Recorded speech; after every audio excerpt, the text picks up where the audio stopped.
en el libro de Josué, ¿sí? Fíjense si alrededor de ustedes hay alguien que no tenga Biblia y compartan. Una rápida miradita a algunos capítulos. ¿Se acuerdan que tomamos algunas cosas salteadas de Josué? Si bien no estamos estudiando el libro de Josué específicamente, pero desde el capítulo 3, versículo 5, sabemos que hay algo allí que necesitamos escuchar, aprender, rever, ¿sí? En el capítulo 3, versículo 5, el Señor nos dio una palabra las últimas semanas y tiene que ver con nuestra santificación, pero para que Él pueda hacer maravillas entre nosotros, ¿sí? Totalmente lógico, porque Dios no puede usar instrumentos sucios, ¿no? Manchados, arrugados, ¿sí? Él necesita pureza para poder manifestarse. Entonces, nuestra limpieza, nuestra santidad permite que Él se manifieste entre nosotros, y cuando Él lo hace con poder. ¿Cuántos quieren eso? ¿Sí? ¿Queremos ver eso? Amén. Y no solamente verlo en la iglesia, porque a veces uno dice, bueno, yo quiero verlo en la iglesia, ¿sí? Y estamos esperando que otro se santifique para poder ver los milagros. Y no, aquí ya venimos repitiendo esto desde hace más de un mes, que la necesidad es que todos entremos juntos en este proceso de santidad, ¿sí? Y no solamente esperar ver los milagros alrededor nuestro, sino aún esperar verlos a través de nosotros, ¿sí? Porque está bueno, ¿no?, que Dios nos use con poder, ¿no? Y de pronto poder solucionar algunas situaciones específicas en el ambiente donde nos movemos, ¿sí? ¿Cuántos de ustedes tienen situaciones alrededor de ustedes cada día que les gustaría solucionar con el poder de Dios? Dígame, ¿sí? ¿Hay enfermos a su alrededor? ¿Sí? ¿Hay situaciones de injusticia a su alrededor? ¿Hay corrupción a su alrededor? Bueno, entonces necesitamos que se manifieste el poder de Dios, ¿sí? Y si necesitamos eso, si queremos eso, entonces, como dicen los chicos, pongámonos las pilas, y santifiquémonos, purifiquémonos y permitamos que nuestra vida sea un canal limpio para que el Señor nos use. Arrancamos ahí, Josué capítulo 3, versículo 5. Y estuvimos viendo algunas cosas interesantes, como por ejemplo que en el capítulo 7, en medio de esas batallas que el pueblo tenía que llevar a cabo para limpiar la tierra prometida de los enemigos, resulta que a pesar de que ellos estaban muy creídos del poder que Dios iba a manifestar sobre ellos, perdieron una batalla, y a partir de allí aprendieron una lección. ¿Se acuerdan? Eso lo hablamos hace 2 domingos atrás, donde buscábamos a un tal Acán, ¿no? Y lo terminamos encontrando. Con Acán aprendimos que no puede haber pecado oculto en nosotros, ¿sí? Entonces en el capítulo 8 se relata como después de que Acán ya está muerto, en el capítulo 8 se relata cómo definitivamente terminan venciendo a ese pueblo que antes lo había vencido a ellos, ¿no? No voy a volver a repetir. De eso hablamos el domingo pasado. Y si alguno no pudo estar, sepa que ya está el mensaje en el Facebook de la iglesia, así que lo pueden ver ahí, ¿sí? En el capítulo 9 aparece una historia muy, muy, muy interesante, pero que no voy a tener tiempo de desarrollar hoy. Así que, si el Señor lo permite, lo voy a predicar dentro de un par de semanas. Pero simplemente les resumo diciéndoles esto: que en el capítulo 9 el pueblo vuelve otra vez a confiarse de sí mismo y se vuelve a equivocar, ¿sí? Ustedes saben que Dios le dijo que tenían que destruir a todos los pueblos que había allí en esa tierra, ¿no? La tierra de Canaán, porque esa tierra era para ellos, así que no había opción, había que destruir todo. Ya saben ustedes que esos enemigos son símbolo de aquellas cosas que en nuestra vida se transforman en enemigos nuestros, para que no podamos heredar la vida abundante de Cristo trajo, ¿ok? Entonces la orden para ellos era expulsar a todos los enemigos de la tierra de Canaán. La orden para nosotros es expulsar todo tipo de pecado para que podamos heredar la vida abundante, ¿sí? Entonces, ¿qué es lo que sucede en el capítulo 9? Había un pueblo entre todos los que tenían que destruir, que era el pueblo de Gabaón. Y estos gabaonitas, claro, escucharon lo que Dios había dicho de Israel, y dijeron, algo tenemos que hacer para no ser destruidos, porque ellos se la veían venir. Se dieron cuenta de que a Dios no lo iba a frenar nadie y que aunque el pueblo se equivocara, en definitiva Dios se salía con la suya. Entonces dijeron, vamos a tramar un engaño. Prestaron atención a algunas palabras. Cuando ustedes, si ustedes quieren en su casa ir leyendo algunos versículos anticipadamente, lean sobre todo el final del capítulo 8, porque cuando termina la victoria sobre el pueblo de Jai, Josué lee la ley de Dios otra vez, la ley completa, ¿sí? Y dice específicamente capítulo 8 que entre todo lo que lee, leyó las bendiciones y las maldiciones, o sea, no dejó nada sin leer. Evidentemente, estos gabaonitas tenían algunos espías por ahí porque escucharon lo que se decía de Israel. Entendieron y aún ellos le creyeron a Dios, quizás más que el mismo pueblo de Israel, ¿no es cierto? Le creyeron a Dios, por eso es que dijeron, algo tenemos que hacer. Porque evidentemente la tierra es para los israelitas. Y ellos escucharon que Dios les dijo, destruyan todos los pueblos que están en la tierra prometida. Entonces dijeron, vamos a presentarnos como un pueblo que no somos de acá. Entonces dijeron, vamos a tramar un engaño, vamos a vestirnos con harapos viejos, vamos a llevar nuestras bolsas, pan mohoso, vamos a hacer de cuenta que venimos de lejos, ¿sí? Y vamos a engañar a los israelitas diciéndoles que somos un pueblo de otro lugar, no de esta tierra, porque si se dan cuenta que somos de acá nos van a destruir. Así que consiguieron engañarlos e hicieron un pacto para que Israel no los destruya. Israel se confió de su astucia, de su sabiduría, se creyeron, como decimos a veces, se tragaron el sapo, ¿no? Y se creyeron la historieta de que este no era un pueblo de ahí, sino que era de lejano. Hicieron un pacto de no matarlos. A los 3 días se dieron cuenta de su error, pero ya era tarde, porque había un pacto de por medio, ¿sí? Bien, entonces todo eso está en el capítulo 9. Solamente se los cuento para que ustedes puedan entender algunas cosas que vamos a ver ahora, ¿sí? Pero muy interesante los detalles de esa historia. Quizá lo más interesante otra vez allí, a lo que tenemos que prestar atención, no interesante en el sentido histórico, pero lo que tenemos que prestar atención es que otra vez en el capítulo 9 se dice, el pueblo no consultó a Dios.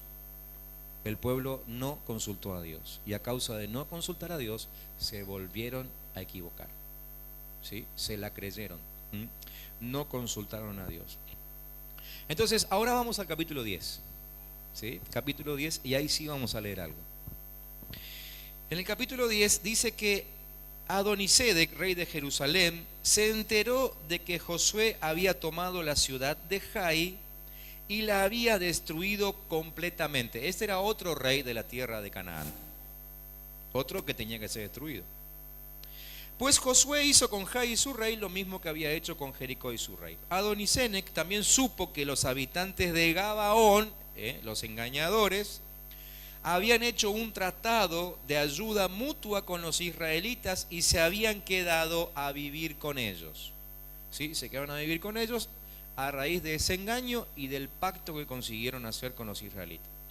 Esto, por supuesto, alarmó grandemente a Adonisedec y a su gente, porque Gabaón era más importante y más grande que la ciudad de Jai. Era tan grande como las capitales reales y tenía un ejército poderoso. Por eso Adonisedec envió un mensaje a los siguientes reyes: Ohán de Hebrón, Pirán de Jarmut, Jafia de Laquis y Debir de Eglón. 5 reyes en total. El mensaje decía: únanse a mí y conquistemos a Gabaón, porque ha hecho un tratado de ayuda mutua con Josué y los israelitas. Entonces los 5 reyes amorreos de Jerusalén, Hebrón, Jarmut, Laquis y Eglón, se unieron y marcharon con sus ejércitos para acampar frente a Gabaón y atacarla. Los gabaonitas, por su parte, enviaron el siguiente mensaje a Josué, que estaba en Gilgal: no abandone usted a estos siervos suyos, venga de inmediato y sálvenos, ¿sí? Para que ustedes se orienten, Gabaón estaba de donde estaba Josué a unos 35 kilómetros, nada más, 35 kilómetros. Entonces Josué salió de Gilgal con todo su ejército, acompañados de su comando especial. Y el Señor le dijo a Josué: no tiembles ante ellos, pues yo te los entrego. Ninguno de ellos podrá resistirte. Después de marchar toda la noche desde Gilgal, Josué los atacó por sorpresa. A su vez el Señor llenó de pánico a los amorreos ante la presencia del ejército israelita, y éste les infligió una tremenda derrota en Gabaón. A los que huyeron los persiguieron por el camino de Bet-Jorón y acabaron con ellos por toda la vía que va a Aseca y Maquedá. Mientras los amorreos huían de Israel entre Bet-Jorón y Aseca, el Señor mandó del cielo una tremenda granizada que mató a más gente de la que el ejército israelita había matado a filo de espada.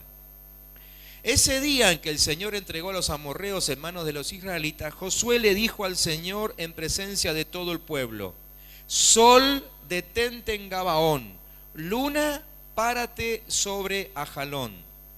Y el sol se detuvo y la luna se paró hasta que Israel se vengó de sus adversarios. Esto está escrito en el libro de Jaser. Y en efecto, el sol se detuvo en el cenit y no se movió de allí por casi un día entero. Nunca antes ni después ha habido un día como aquel. Fue el día en que el Señor obedeció la orden de un ser humano. No cabe duda de que el Señor estaba peleando por Israel. Estamos con uno de los eventos quizás más maravillosos, más milagrosos dentro de la historia de Israel, ¿sí? ¿Cuántos de ustedes habían oído esto de que alguien hizo parar el sol una vez? ¿Lo habían oído? ¿Sí? Bueno, para aquellos que no oyeron les cuento que este líder, Josué, en un momento hizo detenerse el sol, ¿sí? ¿Para qué? Para poder terminar de vencer a sus enemigos. Inclusive hay una canción, una vieja canción por ahí que solemos cantar a veces, ¿no? Que cuenta, que relata esto, ¿sí? Allí en el versículo 13 dice que el sol se detuvo y la luna se paró, ¿ok? Y todo esto está bien explicadito en un libro de la época que contaba acerca de los héroes épicos, que es este señor Jaser, que escribió ese libro, ¿sí? Ahora, para entender, simplemente ponernos en el contexto, ¿sí? Porque por ahí generalmente pensamos que Josué estaba peleando y se le estaba terminando el día, y entonces pidió que el sol no se frenara, ¿no? Y que el día, no se terminara hasta que él venciera a sus enemigos. Bueno, en realidad no es eso lo que pidió él, sino lo que estaba pidiendo él es que se alargue la noche. Él no peleó de día, él peleó de noche. Dice el texto que avanzaron durante toda la noche y les cayeron de sorpresa. Así que lo que en realidad hizo Josué fue pedir que se alargue la noche. Los atacaron en medio de la oscuridad. Es interesante esto, probablemente más adelante le explique un poco más o le hable un poco más acerca de esto, porque no solamente que pelearon de noche, sino que además en el momento que ellos estaban peleando, dice esta misma historia que Dios envió una terrible granizada. Ellos conocían las granizadas en esos lugares y dicen que el granizo más pequeño en esta época del año tenía el tamaño de una nuez, pero que llegaba a tener el tamaño de un puño, ¿sí? Por eso dice el texto que murieron más por la granizada que por la espada de los israelitas. Pero no solamente ese detalle, sino que era de noche, estaba recontra oscuro, había una tremendísima tormenta, así que en realidad los israelitas no sabían bien contra qué estaban peleando, porque no se veía. ¿Esto es símbolo de qué? De que la lucha nuestra es una lucha de fe, donde no necesitamos ver, siempre y cuando confiemos que el Señor está con nosotros. Lo interesante es que la granizada caía y mataba solo a los enemigos de Israel. Era selectivo el granizo, ¿no? Así que había un metro caía, otro metro no caía, porque estaban todos ahí luchando, pero el granizo solamente mataba a los enemigos de Israel. Por eso digo que en esta historia tenemos uno de los eventos más importantes con respecto a milagros, ¿no? Entonces, lo que le convenía a los israelitas era que la noche no se terminara para poder concluir la tarea en medio de la oscuridad y que nunca lo descubran, ¿no? Así que el sol dejó de brillar. Ustedes, no voy a entrar en esos detalles ahora, pero cuando Josué dice que se detenga el sol en Gabaón, ellos no estaban en Gabaón, ¿sí? Ellos estaban en el valle de Ajalón, por eso dijo que la luna se detenga ahí, sobre ellos, ¿sí? Entonces, la derrota de los amorreos ocurre en medio de la tormenta. Y entonces nos queda claro, en esta historia empezamos acá ahora a sacar conclusiones y la enseñanza para nosotros. Dos conclusiones básicas en cuanto a esto en primer lugar. Primero, que la intervención de Dios es evidente, ¿sí? Es evidente, ¿sí? Que el día se alargó, la noche se alargó, lo que sea, sea lo que sea, porque ustedes van a encontrar distintos comentarios sobre esto, pero lo que no se puede dudar es que Dios intervino, ¿sí? Dios intervino en esto. Y la segunda enseñanza entonces es que la lucha es por fe. Cuando nosotros pretendemos ver todo en nuestro cotidiano vivir, en medio de nuestras luchas, a veces le pedimos: Señor, déjame ver la salida, mostrame por dónde tengo que ir, ¿no? No está mal orar así, pero la verdad es que muchas veces vamos a tener que batallar en la vida sin ver absolutamente nada y confiar que Dios está con nosotros, que es lo que el texto dice, que evidentemente la mano de Dios estaba con ellos, ¿sí? La lucha es por fe. Tenemos que creer que realmente Dios está de nuestro lado. Ese día fue obviamente inolvidable, no solamente por el milagro que estaba ocurriendo, esto de que se alargara la noche y el tremendo granizo que cayó de golpe, que mataba solamente a los enemigos de Israel y a ellos no los mataba. Es decir, una noche llena de milagros, pero no solamente recordaban esta historia por el milagro. Y aquí viene el meollo del asunto, que es lo que yo quiero esta noche mostrárselo a ustedes antes de tomarnos unos minutos para orar. Dice el versículo 14 que Jehová escuchó la voz de un hombre, porque Jehová combatía por Israel, ¿sí? Y mientras yo leía este texto me vino esta frase a la cabeza y la anoté: cualquier cosa puede suceder cuando Dios responde a la oración de un hombre y de una mujer, obviamente, ¿no? Cualquier cosa puede suceder. Cuando Dios habló y dijo algo con respecto a alguno de nosotros, cuando Dios soltó su voluntad perfecta, cuando Dios ya largó su promesa, ¿sí? Entonces, en consonancia con su lealtad, con su fidelidad, Dios es capaz de hacer cualquier cosa, hasta inclusive ir en contra de las leyes de la naturaleza. Por eso es que lo primero que tengo para decirles es esto: la oración tiene poder. Amén. La oración tiene poder. Porque Josué había orado al Señor y había hablado con Él antes de que todo esto sucediera, ¿no? Entonces Dios se mantiene inamovible. Cuando Él suelta una promesa, Dios no se mueve.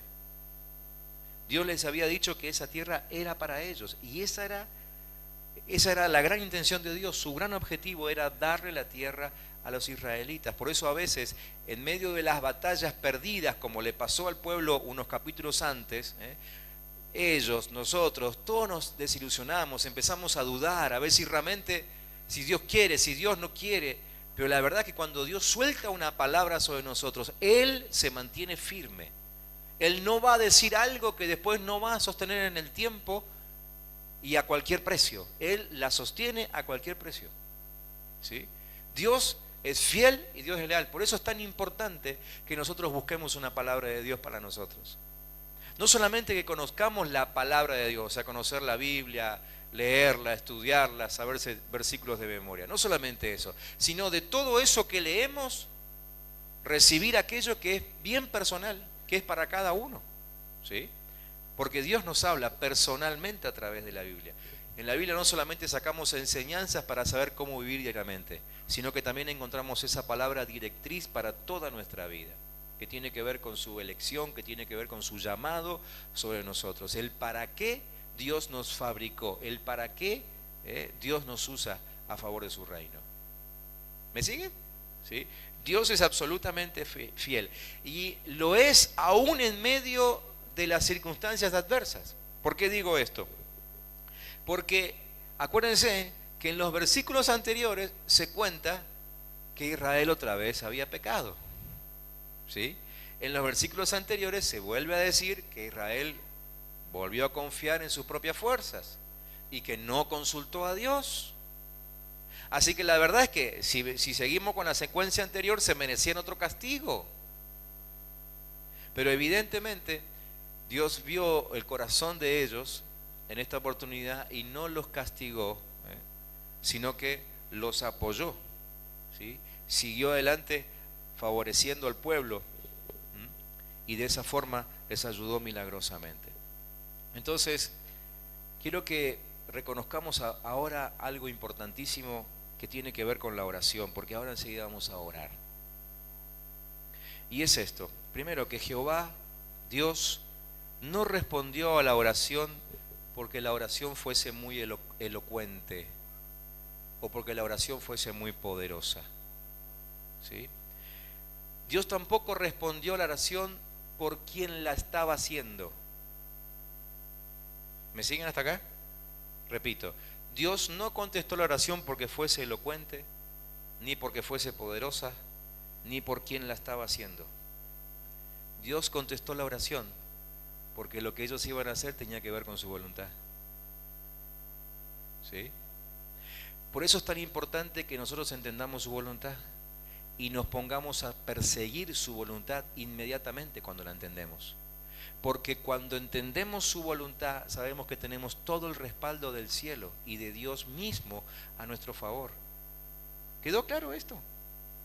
¿Por qué pregunto si quedó claro?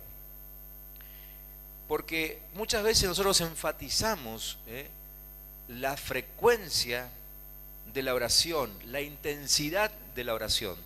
Y ojo, por favor, no me malentiendan, no estoy diciendo que está mal orar frecuentemente o orar intensamente. No, está muy bien, está muy bien. Y si pueden agregarle frecuencia y si pueden agregarle intensidad, mejor, háganlo. Pero hay veces en que no hay tiempo de orar. Entonces tenemos que entender que en realidad la respuesta de Dios a una oración no tiene que ver ni con la frecuencia ni con la intensidad. Se lo digo de otra forma: la frecuencia y la intensidad en la oración no es para hacer mover a Dios, es para movernos a nosotros, ¿sí? Es decir, cuando yo empiezo a orar, Dios ya tiene un pensamiento en su cabeza, ¿sí? A los 5 minutos, Él sigue con el mismo pensamiento en la cabeza. A la hora, Él tiene el mismo pensamiento en su cabeza. A las 10 horas de orar, Él sigue pensando lo mismo. Después de 21 días de ayuno y oración, Él sigue pensando igual. Y si pudiste llegar a los 40 días de ayuno sin comer ni beber absolutamente nada, Dios no cambió nada, ¿sí? Entonces la oración intensa y frecuente no es para mover a Dios. Ahora, vos empezás a orar. Si a los 5 minutos no pasa nada, empezás a levantar un poquito la voz, ¿sí? Empezás a cambiar. Si a la hora Dios todavía no te responde y seguís orando, ya no sos el mismo. A las 10 horas de estar orando, si pudiste hacerlo, ya evidentemente que no sos el mismo. Ni hablar si todavía seguís orando 21 días después. Y si llegaste a los 40 días ya ni te reconocen, ¿sí? Entonces, ¿quién cambia cuando oramos frecuente e intensamente? ¿Dios o nosotros? ¿Me entienden lo que quiero decir? No estoy diciendo que no oremos frecuente ni intensamente, porque nosotros necesitamos cambiar. Nuestra actitud cambia después de 21 días de ayuno, por ejemplo, ¿no? O 2 días de ayuno. Nuestra actitud cambia y nos humillamos y realmente nos volvemos más como Dios quiere que seamos, pero eso no cambia a Dios. Entonces, lo que estoy tratando de decirle a ustedes es que Dios responde no por nuestra oración, sino por su fidelidad a sus promesas, ¿sí? El versículo 14 dice: Dios combatía por Israel. Entonces, Dios no va a contestar tus oraciones porque vos ores más o más fuerte. No, Dios va a contestar tu oración si tu oración tiene que ver con su voluntad. ¿Por qué? Porque Dios contesta tu oración conforme a su voluntad. ¿Se entiende eso? ¿Seguro que se entendió? Si no, empiezo de nuevo. Le hago cantar a Mauro la última canción y arranco otra vez. Porque es muy importante esto. ¿Saben por qué es importante? Porque muchas veces nos terminamos frustrando en la oración. ¿eh? Porque le agregamos a nuestra oración frecuencia, le agregamos a nuestra oración intensidad y muchas veces no pasa nada. Entonces, la pregunta correcta que tenemos que hacernos es: ¿estoy yo enfocado en la voluntad de Dios? ¿O estoy pidiendo algo que Dios nunca quiso para mí? ¿Se entiende? Dios es inconmovible. Dios va a responder conforme a su voluntad. Entonces, cuando una persona entendió el corazón de Dios, porque lo primero que hizo fue buscar su voluntad, eso fue lo que hizo Josué, ¿sí?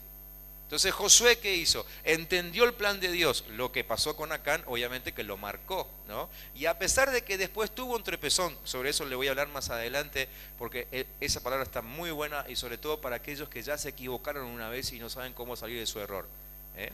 Está muy bueno el mensaje del capítulo 9, pero va más adelante. Pero Josué entendió lo que Dios quería de él y lo que Dios quería de su pueblo.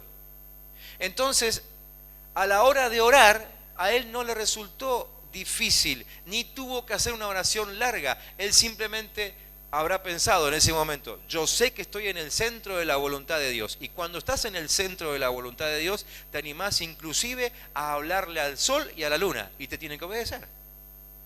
Te tienen que obedecer. ¿Se dan cuenta por qué es tan importante estar en el centro de la voluntad de Dios? Y a veces, más que pedirle cosas a Dios para poder pasar el día, tengo que pedirle a Dios que me revele su voluntad.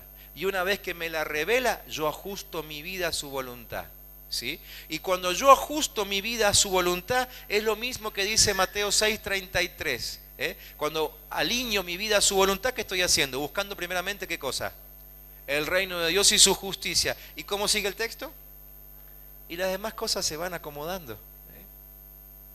Por eso muchas veces decimos: no es fácil de hacer. Yo sé que es así, que no es fácil, pero realmente debiéramos, más que pedir sanidad por nuestras enfermedades, pedir que Dios nos muestre su voluntad, su dirección. Porque cuando ajustamos nuestra vida a la voluntad de Dios, hasta la sanidad nos viene encima. Y yo le he contado mi propio testimonio, ¿no? Con respecto a eso, ya hace un tiempo atrás, ¿no?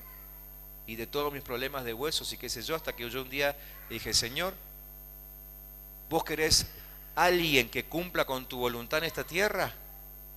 Yo tengo a alguien para presentarte. Solamente te tengo que pedir algunas cositas, y esas cositas tienen que ver con la sanidad de mis huesos. Algunos de ustedes que me conocen más íntimamente saben que yo no podía ni subir esas escaleras de la plataforma hace un par de años atrás. Y en el momento en que dije: ajusto mi vida a tu voluntad, la sanidad fue llegando. Yo no oré más por mi salud. ¿Estoy 100% sano? La verdad que no. Pero ya no me es estorbo para cumplir la voluntad de Dios. Ya no me es estorbo.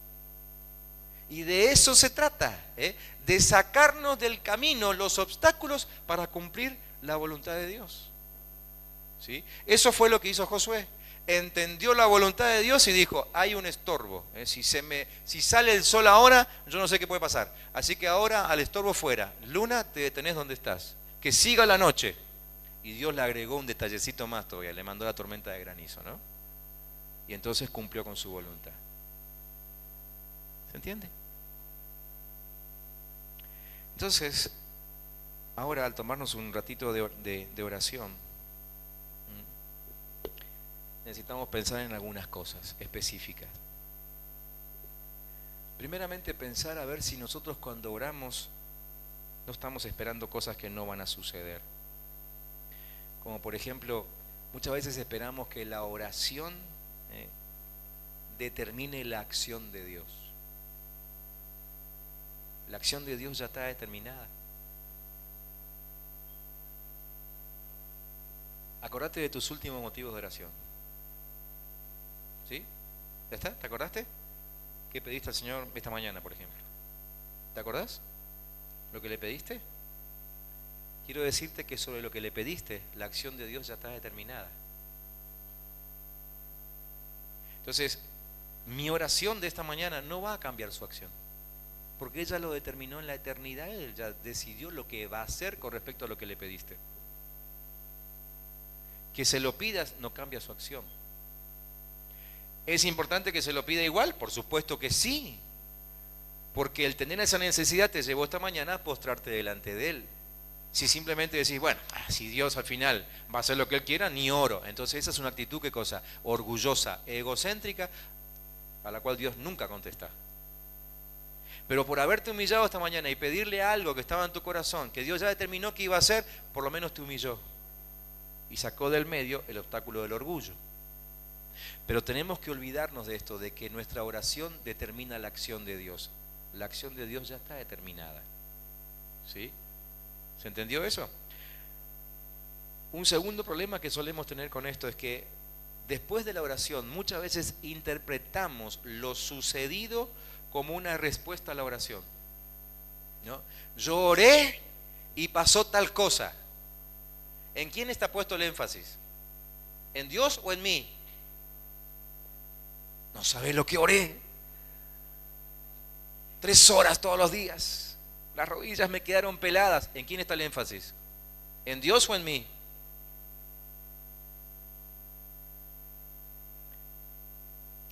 Yo le voy a contar una intimidad. No se lo cuentan a nadie. A mí me produce una especie de hervor santo. En el diccionario aparece otra palabra, pero hervor santo, cuando alguien se acerca y me dice, no sabe, pastor, el ayuno que me mandé, siento un calorcito que me sube, así. Y hasta ahora he logrado disimularlo muy bien. Pero no puedo prometer que siga así el resto de mi vida porque me estoy poniendo viejo y cuando uno se pone viejo, ¿vieron? Por ahí suelta algunas cosas que no quiere soltar. Así que vayamos acomodándonos, ¿eh? Ahora ya saben, no se lo cuenten a nadie. Pero esto de que no estuve orando, impresionante lo que oré, es lo menos que poder hacer. De hecho, la verdad es que si alguien viene y me dice, mire pastor, por esto oré, años hace que estoy orando por eso. ¿Sabes lo que me está diciendo en realidad? Es que no entendiste la voluntad de Dios. Porque si hubieses entendido la voluntad de Dios el primer día, Dios te hubiese contestado. Orar más no es evidencia de más santidad o más cristianismo o lo que sea. Si vamos al caso, siguiendo la historia de Josué, el que ora más corto es el que más poder tiene.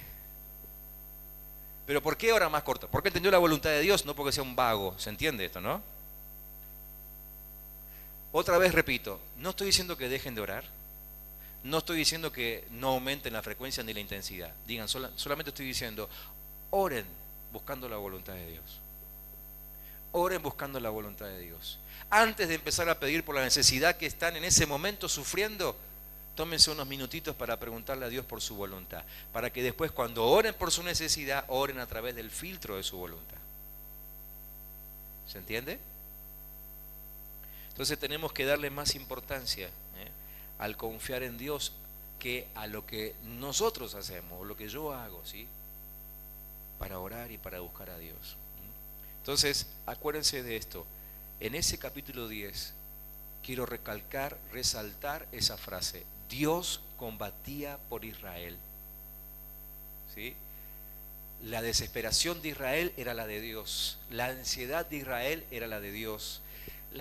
El fuego por pelear de esos hombres, de esos guerreros de Josué, era la misma pasión de Dios. Él peleaba como uno más.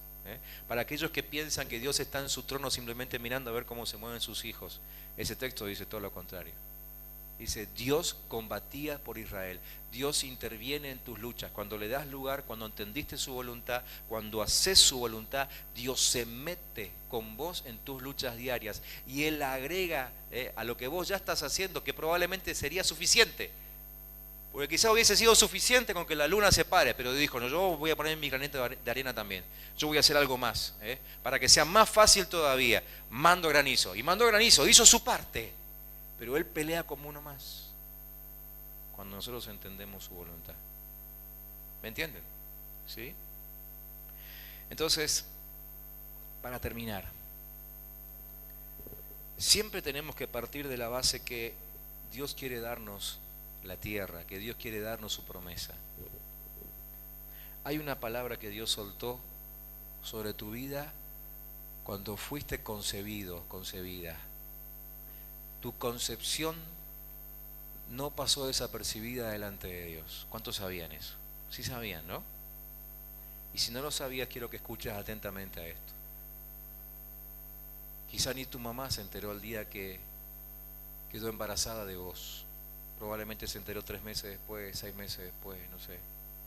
No importa cómo reaccionó tu madre ni cómo reaccionó tu padre, pero el día que fuiste concebido, concebida, ese día Dios te vio y soltó una palabra y dijo: esa que se está formando en el vientre de esa mujer, va a hacer esto y aquello y lo otro y lo otro y lo otro. Dios ya determinó tu vida. Y eso es lo que necesitamos averiguar. ¿Qué es lo que Dios dijo el día que yo fui concebido? Mira, te estoy dando ya la fórmula acá, ¿no? Así que ahora cuando vuelvas a tu casa, encerrate en algún lugar por ahí tranquilo y decirle: Señor, ¿qué dijiste el día que yo fui concebido? ¿A cuánto les gustaría saber lo que Dios dijo cuando ustedes solamente eran unión de un espermatozoide con un óvulo? Pregúntenle a Dios. De ahí tenemos que partir. ¿Qué es lo que dijiste el día que fui concebido? Y cuando Dios te lo diga, por favor, en nombre de Jesús te pido, alinea tu vida a esa palabra. Y no puede irte mal nunca más. Nunca más. Hasta soy capaz de firmártelo. Si encontrás la palabra que Dios soltó ese día y alineás tu vida a esa palabra, no te puede ir mal, porque Dios lo gobierna todo y a Él no le escapa nada, y solamente le va mal a aquellos que no pueden entender su voluntad, porque van por un camino equivocado y terminan cayendo en el pozo, ¿sí? Y tercero, cuando nos alineamos, aunque nos hayamos equivocado, porque Josué se equivocó, ¿se acuerdan con Gabaón? Cuando nos alineamos, aunque antes nos hayamos equivocado, Él se pone de nuestro lado después de confesar y declarar que Él es el Señor. Se pone de nuestro lado otra vez. Así de sencillo. Dios no es un Dios que mantenga su enojo cuando de por medio hay confesión y arrepentimiento. Vos vas a Él con confesión y con arrepentimiento y a Dios eso le puede, a Dios le puede eso. No solamente que le sacás una sonrisa, sino que le sacás su perdón y le sacás su apoyo incondicional cuando volvés otra vez a alinearte a su voluntad. ¿Me entienden? ¿Qué les parece si oramos ahora mismo? Así, en este sentido. En medio de este tiempo en el que tenemos este desafío delante nuestro, santifíquense y yo voy a hacer maravillas entre ustedes. En este contexto, con esta palabra que a la mayoría de nosotros nos está pegando fuerte en estas últimas semanas, oremos ahora diciéndole: Señor, yo quiero encontrar tu declaración, tu palabra para mi vida, esa que soltaste cuando fui concebido. Decíselo con la mayor sinceridad que puedas en este momento. Todos los días hay tantas decisiones para tomar, tantas. Miren, dicen los que saben que una persona normal tiene que tomar alrededor de 10.000 decisiones por día. 10.000. Es demasiado para cualquier persona. Por eso es que algunos terminan como locos, o terminan deprimidos, o tienen que encerrarlos porque no consiguen manejar sus pensamientos, sus decisiones. Algunos terminan psicóticos, paranoicos, porque es demasiada la cantidad de decisiones que hay que tomar. Demasiada. Ahora, cuando vos ya sabés para qué existís, el margen de decisiones se achica impresionantemente. ¿Sí?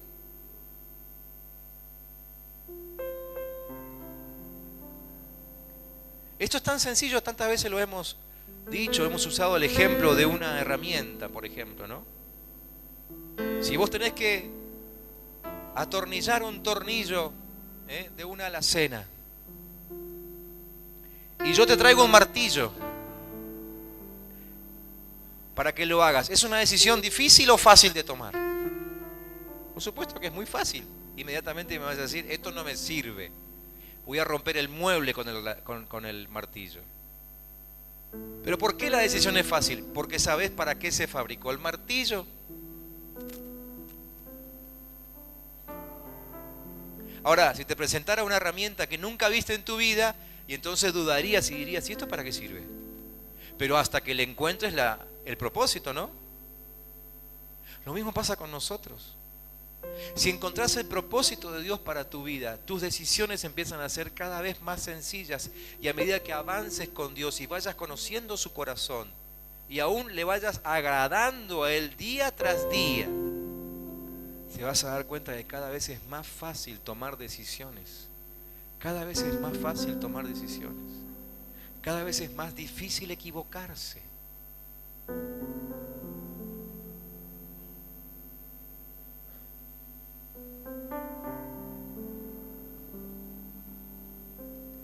Te pregunto algo para que ahí, con tu cabeza gacha, con tus ojos cerrados, te contestes a vos mismo. ¿Crees que estás viviendo en la voluntad de Dios? ¿Crees que estás viviendo conforme a la palabra que Dios soltó en la eternidad sobre tu vida? Si la respuesta es no, se soluciona con arrepentimiento y con confesión. El arrepentimiento es el giro de la dirección de mi vida en 180 grados. Iba hacia el norte y ahora voy hacia el sur. Eso es arrepentirme. Y la confesión es reconocer delante de Dios de que estoy equivocado. Eso es confesar. Confesar es reconocer que la razón la tiene Dios y no yo. Y entonces, una vez que me arrepentí y que confesé, declaro el señorío de Cristo sobre mi vida. ¿Cuántos aquí quisieran esta noche declarar el señorío de Cristo sobre sus vidas? Aunque ya lo hayan hecho y lo quieran hacer otra vez. ¿Cuántos pueden levantar sus manos aquellos que declaren que Jesús es el Señor de sus vidas?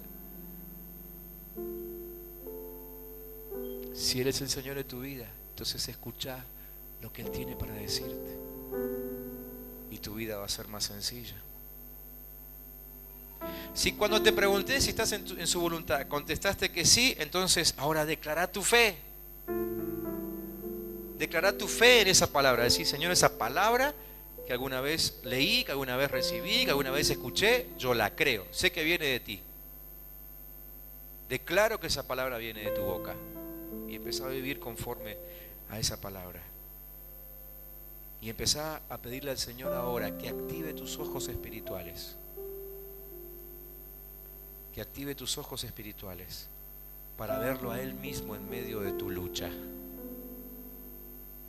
Decirle, Señor, permitime ver cómo estás luchando alrededor mío. Aunque quizá no esté en tus planes mostrarme el camino, como le pasó a Josué, que tuvo que pelear en la oscuridad.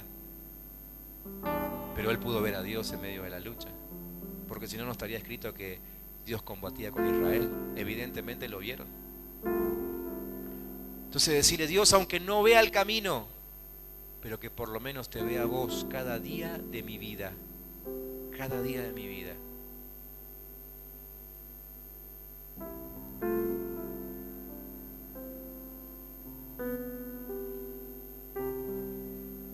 Y por favor, entendamos que la lucha no es por nosotros. La lucha es para que se haga la voluntad del Padre. La lucha no es para que a vos te vaya bien. La lucha ni siquiera es para que vos disfrutes la vida abundante. La lucha es para que se haga la voluntad del Padre, en la cual está contenida todo lo anterior y mucho más.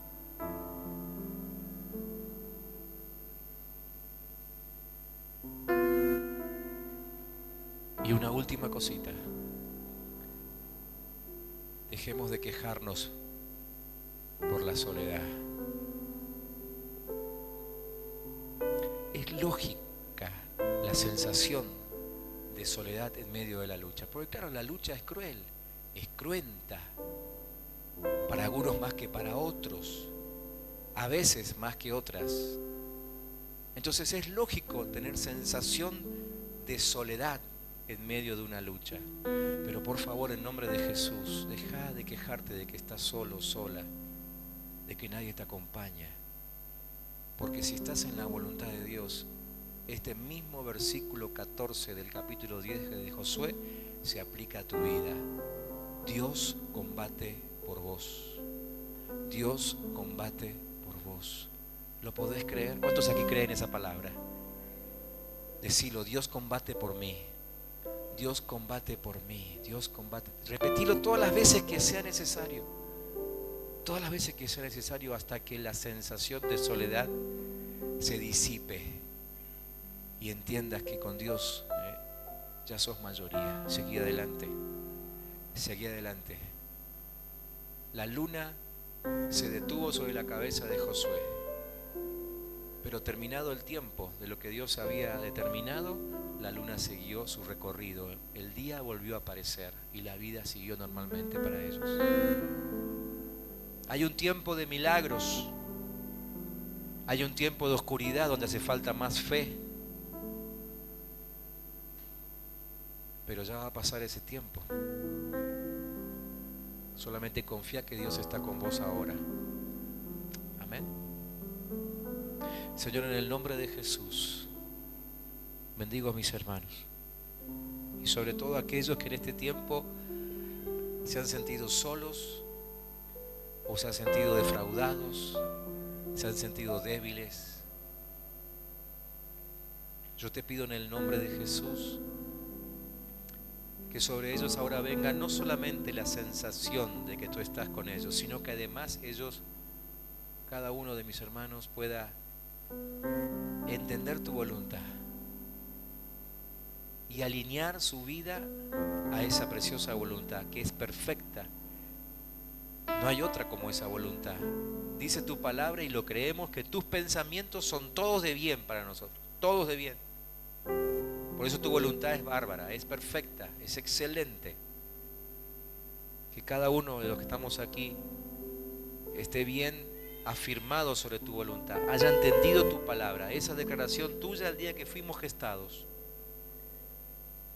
Y al alinear nuestra vida ahora a tu voluntad, empecemos a ver a nuestro lado cómo Dios combate nuestra batalla, con tal de llevarnos al cumplimiento de esa palabra, porque Dios es fiel y nos llevará hasta allí. Bendigo a mis hermanos, que haya fuerza sobre ellos, que haya salud sobre ellos conforme a tu voluntad, que haya ánimo, que haya bendición. En nombre de Jesús yo anulo toda maldición ahora sobre la vida de mis hermanos. Todo obstáculo que se atravesó nuestro camino sea quitado ahora del medio, para que todos alcancen la plena ejecución de tu voluntad en el tiempo en el que tú hayas determinado hacerlo. En el nombre de Cristo Jesús.